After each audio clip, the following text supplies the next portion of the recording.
그 속에서 여호와께서 함께 하신다 하는 그 말씀의 의미가 무엇인지를 생각해 보고 또 살펴보면 좋겠습니다.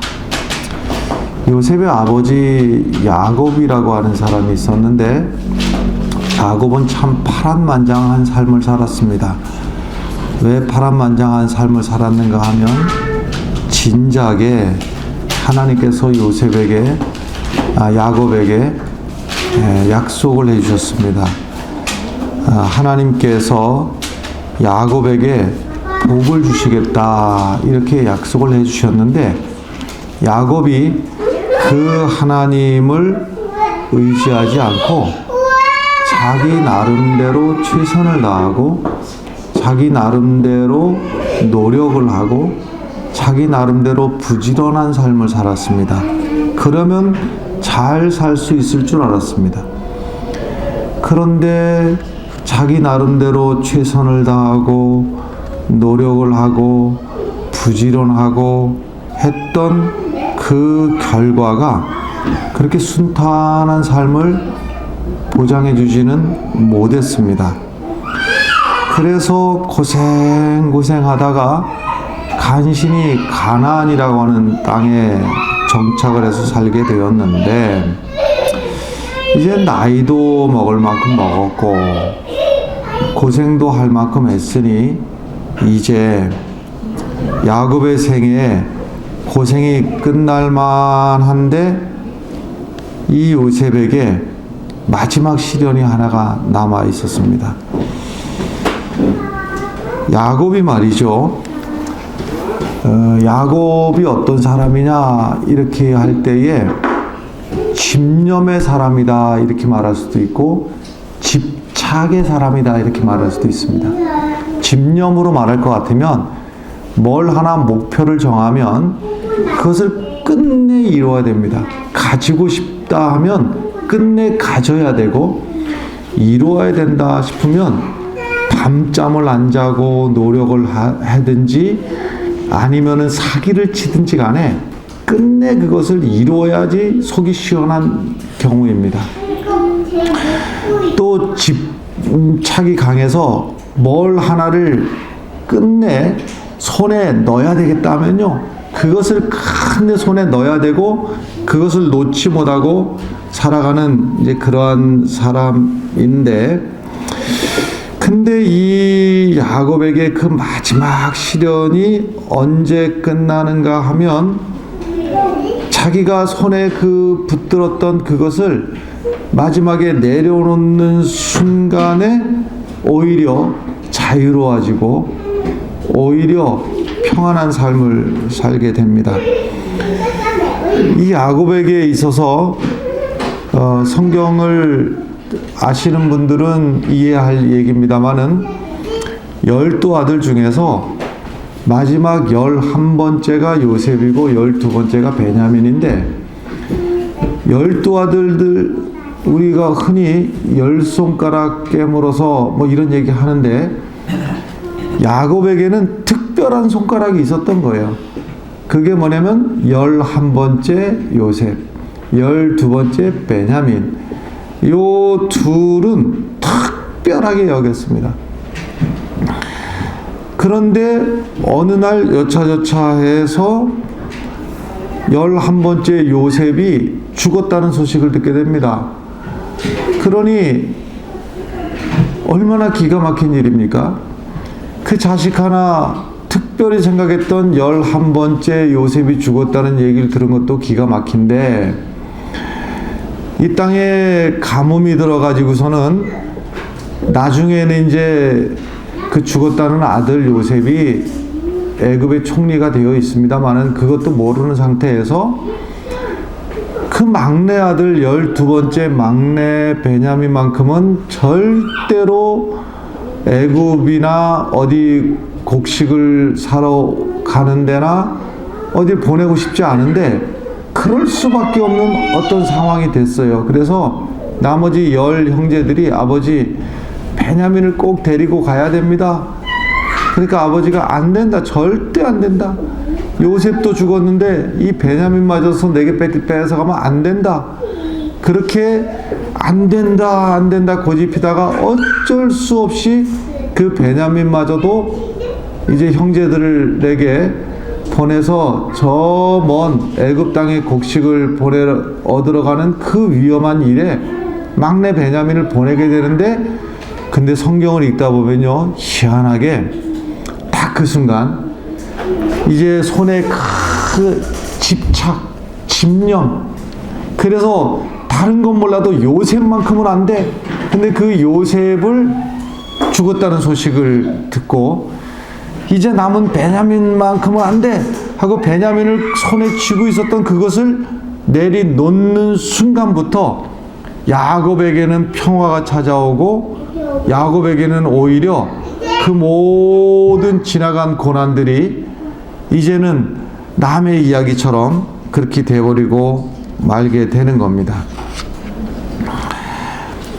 이 요셉이라고 하는 사람, 어찌어찌해서 형들이 동생 요셉을 시기해서 종으로 팔아버리게 되는데, 팔려간 곳이 애굽, 지금으로 말하자면 이집트 지역으로 팔려가게 되는데, 거기서 종살이를 하다가 어찌어찌해서 우여곡절 끝에 총리가 되었다 하는 이 얘기는 참 동화 같은 이야기고, 그 거짓말 같은 이야기이고, 한편의 드라마 같은 이야기이기도 하고 그렇습니다.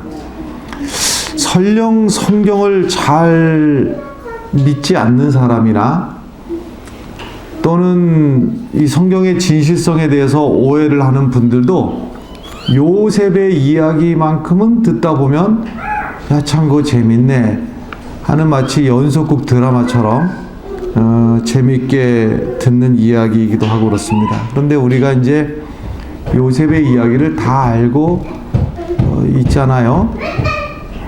근데 요셉의 이야기를 다 알고 있다고 하는 게 뭐냐면, 나중에 그 고생, 종살이도 하고 옥살이도 하고, 그러나 나중에는 총리가 돼가지고 아주 그냥 온 이집트에게 굉장히 유익을 준 참 해피엔딩, 이렇게 이야기를 생각을 하니까 우리가 요셉이 당했던 그 총리가 되기까지의 고생한 일, 그 고난을 좀 소홀히 생각하는 경향이 있습니다. 그러니까 우리가 성경을 읽다가 여기 나오는 이야기들을 남의 이야기로 읽으면 별것 아닌 것처럼 지나가는데, 한번 요셉의 입장에 한번 돼 보십시오. 형제들이 남이 그런 것도 아니고 내 믿었던 형제들이 나를 시기해서 나를 팔아서 내가 종살이 할 때, 여러분 종살이 하루하루 하면서 단 한 시간인들, 하루인들 내 마음대로 편하게 쉴 수 있는 날이 있었겠습니까? 잠잘 것도 마음대로 못 자고, 먹을 것도 마음대로, 그리고 원치 않는 노동을 해야 되고, 피곤해 무릅쓰고도 주인이 시킨 걸 해야 되는 그 세월을 지나면서 말해요. 우리가 남 얘기로 요셉을 생각하면 요셉은 참 믿음의 사람이요, 그 사람은 우리와 다른 특별한 사람이기 때문에 형들을 조금 더 원망하지 않고 그저 용서하고 이랬을 것으로 생각하지요. 그건 남 얘기니까 그렇습니다. 여러분들이 형제들에게 그런 배신을 당해서 여러분들이 집 떠나서 먼 나라 가가지고 종살이 하고 있다고 생각해 보십시오. 그런 소리 나오겠습니까? 순간순간 그냥 내 저 깊숙한 곳에서 용암처럼 불쑥불쑥 올라오는 그 생각이, 아니 어떻게 형들이 나한테 그럴 수 있을까? 설사 형제 간에 다툴 수도 있고 미워할 수도 있겠으나, 어떻게 형제가 동생을 팔아먹을 수가 있을까? 처음에는 죽이려고 그랬죠. 죽이려고 그랬습니다.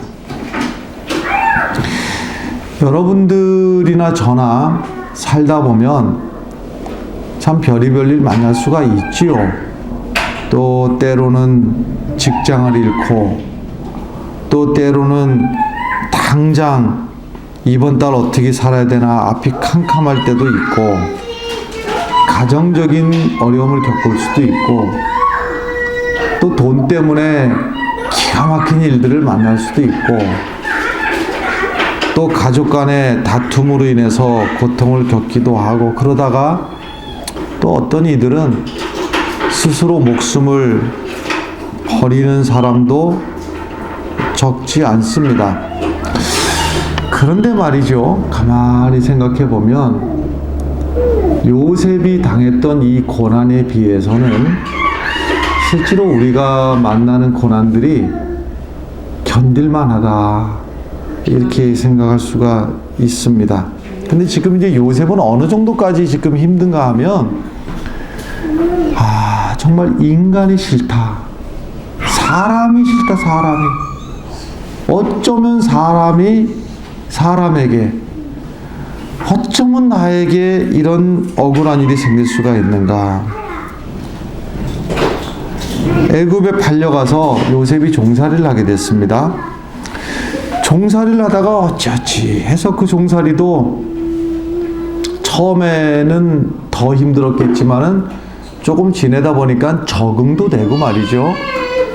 또 거기서 신임도 얻게 돼서 종살이도 겨우 살만해지니까 또 다른 일이 생겨요. 아니, 그 집 안주인이 이 젊은 요셉을 성경에 말이죠, 잘생겼다 이 표현이 나오는 사람이 그리 많지가 않습니다. 그런데 그 잘생겼다라고 표현된 그 몇 안 되는 사람 중에서 요셉은 아예 드러내놓고 성경에 잘생겼다 이렇게 되어 있습니다. 이 잘생긴 청년을 그 집 안주인이 자꾸 성적으로 꼬드기는 겁니다. 그런데 이 일을 거절을 하다가, 아니 이 여주인이 나쁜 짓 하자고 하는 거를 같이 짝짝꿍이 맞아가지고 같이 나쁜 짓을 하다가 감옥에 갔다면 이해가 돼요. 그리고 스스로도 아이고 내가 왜 그랬을까 하고 후회하는 마음이 들 수도 있는데, 아니 오히려 저쪽은 나쁜 짓을 하자고 하는데 나는 안 된다, 하나님이 살아계시는데 내가 어떻게 이런 일을 하느냐 하고 신앙을 지키다가, 도덕을 지키다가, 선하게 살려고 하다가 오히려 억울하게 자기 뜻대로 안 되니까 그 집 안주인이 요즘으로 말하자면 무고 성추행범으로, 무고로 고소해버렸어요. 그래가지고 감옥에 가게 됐습니다. 거기서 얼마나 기가 막히겠습니까, 여러분? 나쁜 짓 하다가 감옥에 왔어도요. 혹시 교도소 가보셨습니까? 저는 가봤습니다. 성탄절에 교도소에서 예배를 드린다고 와서 예배 좀 인도해달라고 해가지고 교도소 가가지고 2번 예배 드린 적이 있습니다. 그래서 제 평생 교도소 2번 가봤어요.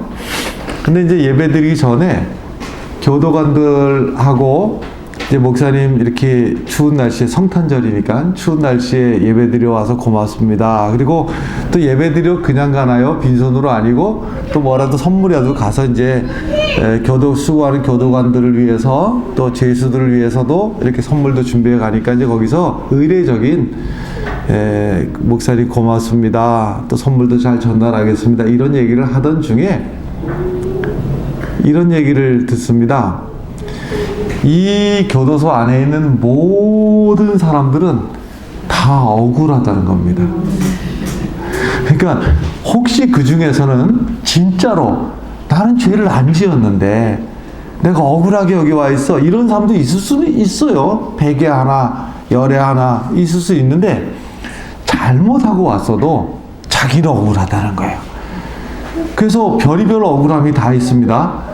나는 이 정도쯤이면 5년형을 받아야 되는데 나는 6년형을 받아서 억울하고, 그 억울함의 끝판왕은 뭔지 아십니까? 안 들켰으면 안 들어올 건데 들켜서 그때 안 잡힐 수 있었는데 잡혀서 그래가지고 억울하다는 거예요. 잡힌 게 억울하고 들킨 게 억울하고 모두가 다 억울한데 그렇게 따지자면 억울한 중에 누가 제일 억울하겠어요? 요셉이 제일 요셉처럼 억울한 사람이 없어요. 자기는 나쁜 짓을 한 게 아니라 나쁜 짓을 안 하려고 하다가 여기에 들어왔으니 얼마나 억울해요. 근데 감옥도요, 또 지내다 보니까 또 적응이 됩니다. 근데 여기에 이 감옥이 어떤 감옥이냐면, 요즘으로 말하자면 그 경호대장이라고 하는 사람이 요즘에 딱 정확하게 말하자면 청와대 경호실장입니다. 그러니까 청와대 경호실에서 운영하는 감옥입니다. 그러니까 특별한 감옥이죠. 일단 잡범들, 뭐 세상에서 사기치고 성추행하고 도둑질하고 이랬던 사람들이 아니라 왕에게 도전했던 사람들을 경호실장이 가두는, 경호실장이 관할하는 감옥이니까 이제 자기 집 안에서 일이 일어났으니까는 요셉을 여기에 가두었지, 요셉은 사실 이 감옥에 들어갈 사람이 아닌데, 근데 이 감옥에는 왕에게 도전을 했거나 왕에게 불손한 사람들을 잡아다 집어넣는 감옥이란 말이죠. 그런데 여기에 어느 날 보니까 왕의 떡을 맡은 관원, 아마 지금으로 말하자면은 상당히 높은 장관쯤에 해당되는 사람일 것 같아요. 그 다음에 술을 맡은 사람, 이 둘은 특별히 왕과 가까이 있는 사람들입니다.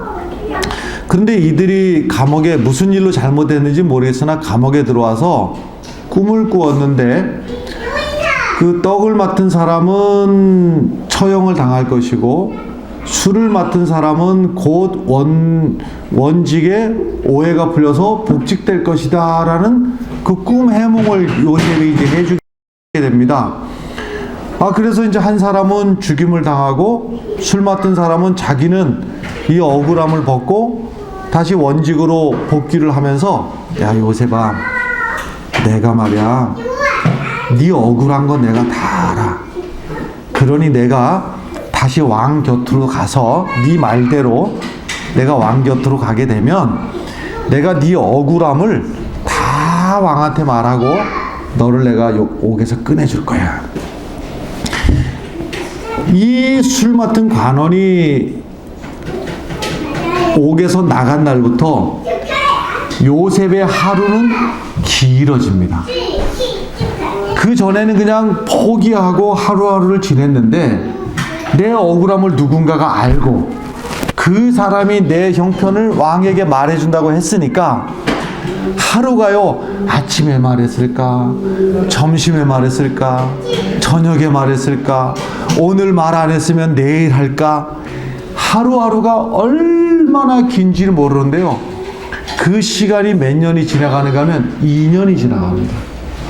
이 2년 동안 아마 요셉이 아마 속이 다 들어갔을 거예요. 여기서 얼마나 힘들었겠어요. 그 2년 동안 하루하루가. 근데 사람이라고 하는 게요, 금방은요, 내가 네 은혜 잊지 않을 거야, 내가 반드시 은혜 갚는다, 그리고 돌아서면 잊어버리는 게 보통 사람들입니다. 보통 그렇습니다. 그럼 만약에 우리가요 요셉의 입장으로 완전히 돌아가 본다고 하면 요셉의 소원이 뭐겠습니까? 요셉의 소원은 형들에게 억울하게 팔려서 이 애굽 땅에 와서 객지 생활을 하고 있는데, 꿈에도 소원은 뭐겠어요? 집으로 돌아가는 거. 어떻게든 여기를 탈출해서 집으로 돌아가는 게 요셉의 꿈이었을 거예요. 그런데 요셉의 입장으로 돌아가서 이 애굽을 탈출해서 집으로 돌아갈 수 있는 길은 사실은 하나가 있었어요. 그 하나가 뭐냐면, 영화에서도 그런 스토리가 나오는데 이 보디발의 아내를 이용하는 거지. 그래서 보디발의 아내와 내연 관계를 맺고, 그러면 아무래도 종으로서는 좀 자유로워지지 않겠어요? 이 집 안방 마님이랑 권세를 가지신 분이랑 내연 관계를 맺고 남들의 눈을 피해서 밖으로 데이트도 하러 나가고 여기저기 여행도 다니고, 그러다 보면 어느 순간에 탈출할 수 있는 기회가 훨씬 수월해지겠죠. 이 집 안에 갇혀 있거나 감옥에 갇혀 있는 것보다 훨씬 자유로워질 거예요. 이 여인을 잘 꼬드기면 내 고향 땅에까지 한번 여행도 한번 갑시다, 여기까지도 가능할지도 몰라요. 그러다가 거기서 도망가 버리면 돼요. 그런데 그렇게 할 수가 없었던 것은 하나님이 나를 보고 있다고 생각했던 거예요. 내가 억울해도, 내가 아무리 억울해도 내가 이렇게 부정한 일을 하는 것을 누가 보고 있다고요? 하나님이 보고 있다는 거예요. 그 흔적을 어디서 볼 수 있는가 하면 9절에 볼 수가 있어요. 9절에서 지금 이제 이 집의 안방 마님이 요셉을 성적으로 꼬드길 때 이렇게 대답을 하지요. 이 집에는 나보다 큰 이가 없으며 주인이 아무것도 내게 금하지 아니하였어도 금한 것은 당신뿐이라. 당신은 그의 아내임이라. 그런즉 내가 어찌 이 큰 악을 행하여 하나님께, 누구에게? 하나님께 죄를 범하리. 주인이 이 집의 모든 것을 나에게 맡겼는데 당신만 건드리면 안 된다고 그랬는데, 근데 내가 당신을 건드리는 순간에 누구에게 죄를 짓는 거예요? 보디발에게 죄를 짓는다, 이렇게 얘기를 안 하고 하나님께 죄를 짓는다. 물론 보디발에게도 죄를 짓는 일이지만 요셉이 더 크게 생각하는 건 무엇을 더 크게 생각하는가 하면, 내가 보디발에게 죄를 짓는 게 아니라 하나님에게 죄를 짓는다, 이렇게 생각하는 거예요. 우리 믿음의 선배들은요, 이 하나님 앞에서 이것을 너무너무 중요하게 생각을 했어요. 그래서 누가 보든지 아니 보든지 뭐가 기준이냐면 하나님이 지금 보고 있다, 이것이 신앙생활에 있어서 첫 번째 기준이었습니다. 라틴어로 코람 데오라고 하는 말이 있습니다. 이것을 직역을 하면 하나님 면전에서, 하나님 얼굴 앞에서 이 뜻입니다. 지금 내가 행하고 있는 이것이 하나님 얼굴 앞에서, 이 얘기는 하나님이 나를 그냥 멀리서 보시는 게 아니라 하나님이 이러고 가까이에서 보고 있다고 하는 거예요. 말하자면, 지연해서 얘기를 해보자면, 내가 회사 직원인데 사장님 있을 때는 열심히 일하고, 사장님 안 볼 때는 농땡이 치고, 사장님 안 볼 때는 회사의 자재를 슬금슬금 내 것처럼 빼돌리고, 이것을 우리 믿음의 선배들은 어떻게 생각을 했는가 하면요, 사장님 모르게 이렇게를 생각을 하는 것보다 먼저가 뭐냐면 코람데오, 하나님이 보셔도 멀리서 이러고 보시는 게 아니라 하나님이 얼굴이 가까이 와서 이러고 보고 계신다고 생각을 하는 거예요. 여러분, 이게 신앙생활입니다. 이게 신앙이고, 억울한 일을 당할지라도 하나님이 이러고 보고 계시는 앞에서 내가 악한 일을 할 수가 없지. 그러다가 손해를 봐도 손해를 볼 망정 하나님이 보고 계시는데. 할렐루야. 여러분, 가정에서 문제가 부부간에 문제가 생기면 부부간의 일로 끝나는 게 아니에요.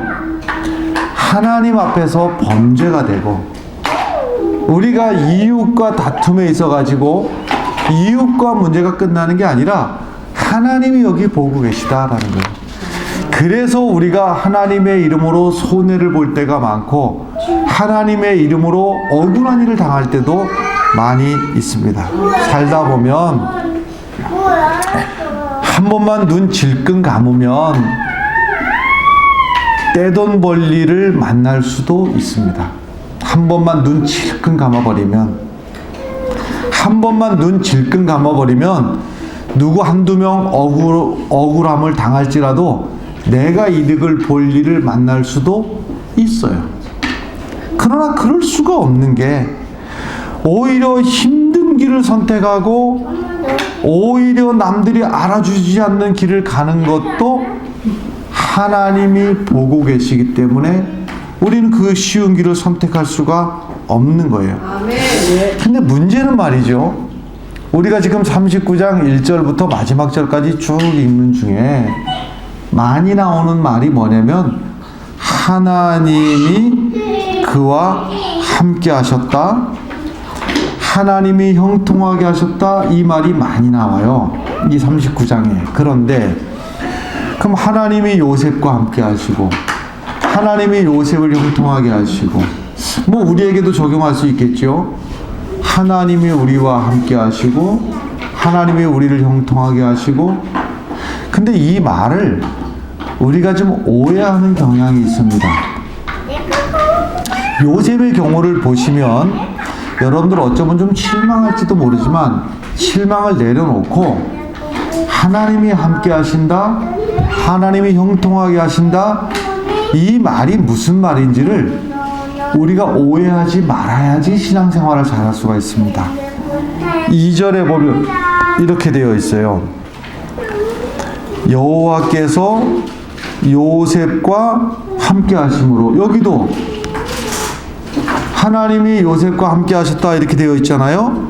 그 다음에 그가 형통한 자가 되어, 그 요셉과 함께 하셨다, 요셉을 형통한 자가 되게 하셨다 이렇게 되어 있잖아요.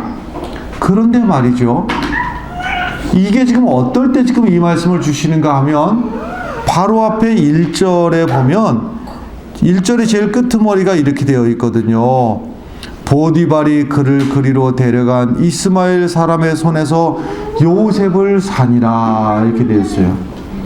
그러니까 하나님이 요셉과 함께 하셨다, 요셉을 형통하게 하셨다, 이 얘기는 요셉이 종이 됐을 때 한 얘기예요. 무슨 말씀인가 하면, 하나님이 요셉과 함께 하셨다 이 얘기가 종이 되게 하지 않으시고 하나님이 지켜주셨다 이 뜻이 아니에요. 요셉이 당할 수 없는 일, 종으로 팔려갔다는 얘기예요. 그 종이 된 그 자리에서 하나님이 요셉과 함께 하셨고, 요셉에게 형통한 사람이 되게 하셨어요. 그런데 여기서 한번 플러스 마이너스를 한번 생각해 봐봐요. 요셉이 본래 있던 자리, 그게 아버지의 아들로서 존귀함을 받던 자리에서 종의 자리로 내려온 것이 얼마큼 내려왔습니까? 아마 낭떠러지 떨어진 만큼 내려온 겁니다, 지금. 그런데 그 집에서 하나님이 요셉과 함께 하심으로 보디발의 집에 복을 주셨고, 보디발에게 인정을 받게 하셨어요. 말하자면, 쉽게 표현하자면 이겁니다. 종은 종인데 쫄병 종이 아니라 종 중에서 우두머리 종, 반장이 되게 하셨다, 이쯤 볼 수가 있습니다. 자, 그러면 플러스 마이너스 계산해봐요. 본래 있던 아버지 집에서 존귀한 자의 자리에서 떨어진 폭이 큽니까? 이 떨어진 데서 하나님이 함께 하심으로 형통하게 하셔가지고 올라간 폭이 큽니까? 비교할 것 없이 떨어진 게 훨씬 크고, 하나님이 기껏 함께 하시고 하나님이 형통하게 해서 올라간 자리는, 떨어진 계단이 100계단이라면 올라간 계단은 한두 계단밖에 안 되는 이런 상황이에요. 이거를 이해를 해야 됩니다. 어느 날 보디발의 아내가 꼬드기는 거예요. 나하고 동침하자. 안 된다. 그러다가 보디발의 아내가 화가 나가지고 무고로 해서 감옥에 들어갔어요. 그게 이제 이 말씀에 이렇습니다. 여호와께서 요셉과 함께 하시고, 여기서도 여호와께서 요셉과 함께 하셨어요. 그에게 인자를 더하사 간수장에게 은혜를 받게 하셨어요. 참 감사한 일이죠. 감사한 일이나 그 바로 앞에 20절 말씀을 보면, 이에 요셉의 주인이 그를 잡아 옥에 가두니 그 옥은 왕의 죄수를 가두는 곳이더라. 요셉이 옥에 갇혔으나 이렇게 했어요. 그러니 하나님이 함께 하셨다, 하나님의 은혜를 주셨다, 이 얘기는 종으로 팔려가지 못하게 막으셨다, 옥에 갇히지 않도록 하나님이 지켜주셨다, 이 뜻이 아니에요. 종으로 팔려가고 다 팔려가고 감옥에 갇힐 거 다 갇히고, 그리고 나서 하나님이 요셉과 함께 하셨다, 하나님이 요셉에게 은혜를 주셨다, 이 얘기예요. 우리가 도대체 하나님이 우리와 함께 하신다는 말이 무슨 말인가? 하나님이 나와 함께 하시니까 나는 먼지 하나 묻지 않고, 나는 소위 말하는 재수 없는 일 당하지 않고, 나는 내가 원치 않는 어려움 당하지 않고, 나는 룰루랄라 꽃길만 걸어갈 거야. 이게 여호와께서 나와 함께 하신다, 이렇게 생각하시면 오해입니다, 여러분.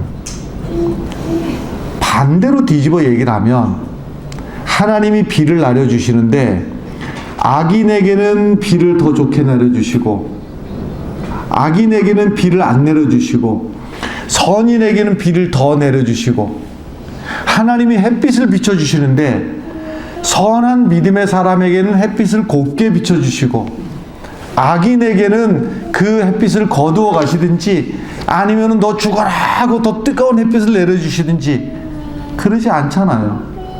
하나님은 선인에게나 악인에게나 동일하게 햇빛을 비춰주시고 동일하게 비를 내려주시는 것과 마찬가지로, 여러분, 믿음의 사람들 신앙생활을 하면 무조건 좋은 일만 생기고 무조건 합격하고 무조건 만사형통하고 이렇게 될 것으로 생각하면, 여러분, 어쩌면 미안한 얘기지만 무당집 찾아가는 게 나을 수도 있습니다. 점쟁이에게 가는 게 어쩌면 나을 수도 있어요. 우리가 믿는 하나님은, 하나님에 대한 이해는 말이죠, 우리가 인생을 살다 보면 어려운 일도 만날 수 있고, 또 때로는 배고픈 일도 만날 수 있고, 어떨 때는 당황스러운 일도 만날 수 있고, 어떨 때는 배부르고 우리가 그야말로 평안한 시절을 만날 수도 있어요. 그러나 그 모든 삶의 여정 속에서 하나님이 나에게 특별한 계획을 갖게 하셨고, 무슨 말씀인가 하면, 내가 지금 이 겪는 어려움이 재수 없어서 만난 어려움도 아니고, 나는 다 이해할 수 없, 도대체 내 인생에 왜 이런 일이 생겼을까? 나는 도무지 내 머리로 이해할 수도 없고 내가 반가워할 수도 없으나, 분명한 것은 하나님이 나에 대해서 특별한 계획을 갖고 계시고, 하나님의 그 계획 속에서 나를 지금 인도하고 계시다고 하는 그 신뢰. 요셉이 거저 종으로 팔려간 것, 종으로 팔려간 것에 대해서 요셉이 이해도 할 수 없고 동의도 할 수 없고, 요셉이 감옥에 간 것이 이해가 되지도 않고 동의도 할 수 없는 상황이지만, 분명한 것은 하나님이 나와 함께 하신다. 거저 이 일이 이루어지는 것이 아니라, 내가 이것을 다 알 수 없고 이해할 수 없지만 하나님께서 작게는 이 엄청난 이 가뭄 속에서, 첫 번째는 야곱 가족을 비롯해서 이스라엘 민족을 하나님께서 구원하시려고 하는 하나님의 계획이 있었고, 그 일에 요셉이라고 하는 사람을 애굽의 총리로 만들어야 되었는데, 그 일에 하나님께서 그 루트로, 가장 빠른 루트로 그 무지랭이 요셉이, 저 가나안 땅에 있는 아무도 알아주지 않는 요셉을 하나님께서 당시 최대 강대국 애굽의 그 왕에게 가장 가까이 갈 수 있는 루트로 하나님께서는 종으로 팔려가게 하시고, 그 왕의 감옥에 갇히게 하시고, 그 왕의 감옥에서 2년을 더 기다리게 만드시고, 그래서 애굽의 바로를 만날 그때까지 하나님께서 요셉과 함께 하셨다는 사실을, 이 사실을 믿으시기를 바라요. 오늘 당장 내 원대로 종에서 풀려나게 하시고 감옥에서 풀려나게 하시고, 이것이 믿음이 아니라 오늘 내가 겪는 이 괴로움을 나는 도무지 이해할 수가 없으나 하나님께서 나에 대한 계획을 갖고 계시고, 오늘도 하나님은 나를 포기하지 아니하시고 내 삶을 이끌어 가시는 분이라고 하는 것을 믿고 인내하고 하루하루를 여러분 믿음이라고 하는 게요, 우리가 무슨 미친놈처럼 돼가지고서는 지금 삶이, 오늘 삶이 이렇게 고달픈 중에서 미친놈처럼 히히히 웃고 다니는 게 그게 미친놈이지 그게 신앙인입니까? 신앙은 그렇게 낭만적이지 않아요. 믿음이라고 하는 것은요, 오늘 하루도 버티는 겁니다, 여러분. 이기는 거예요. 어떻게 버티고 어떻게 이기느냐? 포기하지 않고, 될 대로 되라, 나도 모르겠다, 포기하지 않고, 오늘도 그저 하나님 면전에서 나의 삶은 고달프지만은 하나님이 나를 보고 계신다. 이 고달픈 와중에서 거짓짓을 할지라도 사기는 치지 않고, 내가 남에게 얻어먹을지라도 내가 남의 것을 훔치지는 않고, 그러면서 버텨가는 거예요. 남 안 볼 때 슬쩍 빵 하나 가져오면 어떨까? 배고픈데 아니야, 하나님이 보고 계셔. 배고픈 와중에서도 버티고 인내하고 미련할 만큼 이를 악물고라도 버텨가는 것, 이것이 신앙입니다, 여러분. 그럼 가만히 생각해 봐요. 우리가 흔히 생각하는 예수 믿으면 복받아, 이 말에 오해를 한 눈으로 보면 하나님 만나가지고 잘된 사람 별로 없어요. 아브라함이라고 해서는 멀쩡히 잘 살고 있다가 말이죠, 너는 내게 일러준 땅으로 가라, 나이 75살 먹은 사람이 집 떠나가지고 말이죠, 얼마나 고생하는지요. 여기저기 정처 없이 다니다가 심지어는 말이죠, 자기 아내를 2번이나 뺏길 뻔했습니다.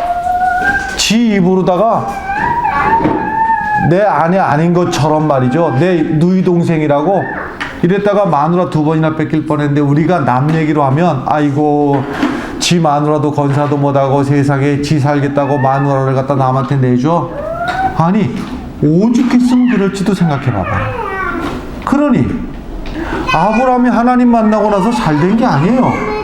고생. 그것도 좀 의지할 자식이나 있이, 자식도 없이 100살이 되도록 자식도 없이 그 고생한 거예요. 모세 80세에 하나님 만나가지고 잘 먹고 잘 살았다. 모세가 80살에 하나님 만나가지고 120살이 돼서 40년 동안 한 일은 광야길 돌아다니는 일밖에 없어요. 잘 먹고 잘 살았어요? 광야길만 돌아다녔어요. 광야길도 그냥 돌아다녔어요? 욕을 얻어먹기를요, 모세처럼 욕 많이 얻어먹은 사람 없어요? 60만 명이 욕을 해댔으니까는 얼마나 욕을, 한마디씩만 했어도 60만이에요? 2번 했으면 120만이에요? 이렇게 욕 많이 얻어먹은 사람 있어요? 그리고 마지막에는 하나님이 약속하셨던 가나안 땅도 못 들어가 보고 멀리서 보고 죽었어요. 뭐이가 그렇게 잘 먹고 잘 살았어요? 하나님을 믿는다는 거 그렇게 낭만적인 거 아니에요, 여러분. 다윗이라고 하는 사람, 멀쩡히 잘 살고 있는 사람, 어느 날 하나님의 사람이 와가지고 하나님의 뜻이라고 그 머리에 기름 부었어요. 그날부터 다윗이 한 일이 뭐예요? 도망 다닌 일이에요. 도망 다니던 중에도 별의별 일이 다 있어요. 어디서는 목숨 부지하기 위해서 미친 짓까지 하고, 하나님의 뜻을 따라 살았지요. 자기 동족이 블레셋의 침략을 받는다는 거예요. 하나님한테 물었어요. 하나님, 내가 가서 도와줄까요? 하나님이 가서 도와줘라. 가서 도와줬어요? 근데 이 블레셋을 도와줬다는 얘기를 듣고 다윗을 죽이려고 하는 사울이 여기를 온다는 거예요. 그러면 이 도와준 지역의 사람은 다윗에게 은혜를 입었잖아요. 그럼 다윗을 보호해줘야 되잖아요.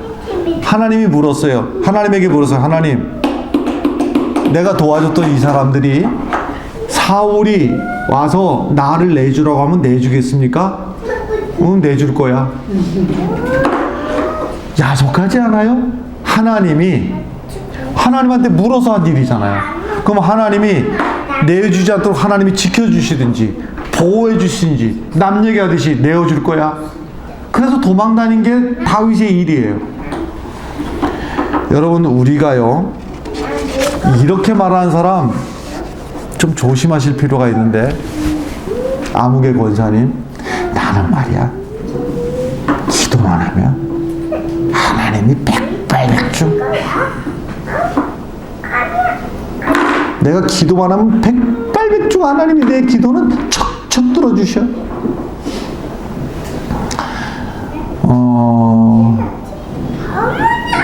지금 요 안에 있는 우리 중에서 누구 말을 제일 잘 들어줄지 내가 말할 테니까 동의가 되는지 봐봐요. 아요리 말을 우리는 제일 잘 들어줍니다. 저것들이요 경우 없이요 내가 그래도 우리는 그래 예배드리기 시끄러우니까 야, 알았다 하고서는 줘버립니다. 근데 조금 더 성장한 지웅이나 시온이나 이러면은 한 대 얻어 맞지. 야, 시끄러워. 무슨 말이냐면 하나님에게 때를 써가지고 하나님 이거 내놔요 하고 때를 써가지고 하나님이 백발백중 들어줬다? 이 얘기는 철딱서니가 아직도 없다는 얘기입니다. 여러분, 내놔가 아니라 철딱서니가 있는 자녀는 우리 부모님이 무엇을 원하실까? 어떻게 하는 게 부모님의 뜻일까? 이게 철 있는 자녀듯이 신앙생활이라고 하는 것이요, 나는 이렇게 살고 싶으니 하나님 내놔가 아니라 하나님이 무엇을 원하실까? 내가 오늘 가난한 중에서도 어떻게 가난하게 살기를 하나님 원하실까? 내가 옥살이를 하게 됐는데 내가 이 감옥에서 어떤 모습으로 하루를 지나기를 하나님 원하실까? 내가 종살이를 하게 됐는데 오늘 내 종의 신분으로 오늘 어떻게 하루를 살기를 하나님 원하실까? 그 하나님의 뜻을 살피고, 여기서 자포자기하고 종으로 살아가고 자포자기하고 감옥에 살아라는 의미가 아니라 내 삶의 이 고통 속에서는 반드시 하나님의 계획이 있고 하나님의 뜻이 있고, 여러분 삶에서 이렇게 생각하시면요, 어떤 분이 목사님 요셉이 겪었던 것보다 내가 더 큰 고난을 겪는 것 같습니다, 이렇게 말씀하시는 분이 있다면 나는 이렇게 말씀드리겠어요. 요셉보다 더 큰 계획을 갖고 계시는군요, 하나님이. 요셉이 겪었던 그 고난을 이해하신다면 여러분들에게도 저에게도 똑같이 하나님께서는 요셉과 같은 사용하시려는 계획이 여러분들에게 있고 저에게 있다고 하는 사실을 믿으시기 바라요. 그것을 믿는 게 믿음이고 그것을 믿고 사는 게 그리스도인입니다. 그것을 믿지 않고 내놔 하고 하나님에게 두 주먹 불 끈지고 내놓으라고 하는 것은 철딱선이 없는 어린아이든지 아니면 믿음이 없는 사람일 수 있습니다. 여러분, 이 세상에 그 많은 교회가 있는데 뭐하러 교회 하나 또 세우려고 이 고생하십니까? 이 많은 교회들이 교회만 오면 복을 받는다. 교회만 오면 수지 맞는다. 교회만 오면 무조건 합격되고 마치 무당이 하는 소리 같은 소리를 교회들마다 하고 있으니 그것은 하나님의 뜻이 아니니 우리가 하나님의 뜻을 세워보자고 교회를 세워가는 것 아니겠습니까? 아멘. 그러면 우리의 삶에서 철딱선이 없는 어린아이처럼 신앙생활하지 말고 가난해도 품위 있게 억울한 일을 당해도 품위 있게 하루하루를 이겨가시는 우리 위대한 성도들이 되시길 간절히 바랍니다. 아멘.